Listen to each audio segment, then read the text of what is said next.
Anyway, more schools across the country are switching to a 4-day week, hoping to cut down on costs like transportation and heating.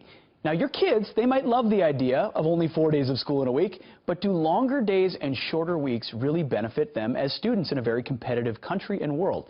Here to debate are two former educators, education policy researcher for the Heritage Foundation, Mary Claire Rime, and psychotherapist, Nell Gibbon-Daly. Thank you both for joining us this morning. Mary, I'm going to start with you.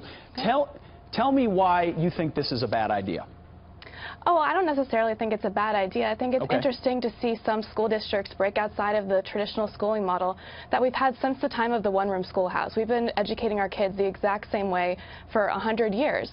And while some parents, this may not work for their family, some parents might appreciate the flexibility in their schedule. They might like to have 1 day a week to schedule their kids' doctor's appointments or soccer practice. And this is exactly what federalism's all about, different states trying out different things and seeing what works. Okay. Nell, what are your thoughts initially to this idea that we'd shorten the work week to save costs? What does it do for the student?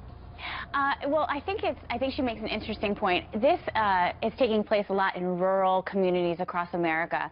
I think if we instituted the policy in more urban centers, it would be a lot harder for families who may struggle to find care for their children, which leaves those children on those days without perhaps activities, extracurricular things to do.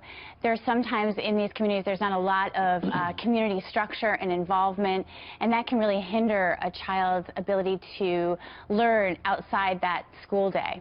Okay, but I think a lot of parents and others back home are thinking, okay, we spend so much money on education in this country. Our achievement is falling behind the rest of the world. Places like, China and elsewhere, their kids are in school more days a week for more hours with more rigorous education. What does this do to helping America remain competitive in a global workplace?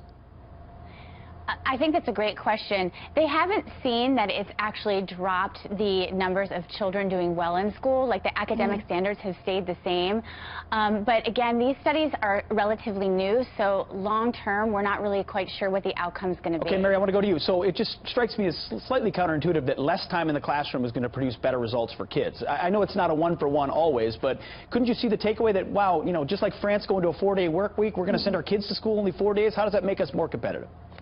Well, I think that with any sweeping change to the public education system, we need to take it slowly, and we need to make sure that this is working, that families have an option when they're looking at this. So I think we should always couple sweeping reforms with expansive school choice options so that when parents and families move to a school district, they can look at a school that operates 4 days a week, and they can look at a school that operates 5 days a week, and then they can make a decision based on what's best for their family, and then those two schools are competing for that child. So if we put some innovation, choice, and competition into our school system, I think we'll have some really great results. Well, I think that's a great way to end it. Mary Claire Rime and Nell Gibbon-Daly, thank you both. Kids watching right now are rejoicing because they just saw two education experts say they might be going to school for 4 days a week. Exactly. Thank you both for being here.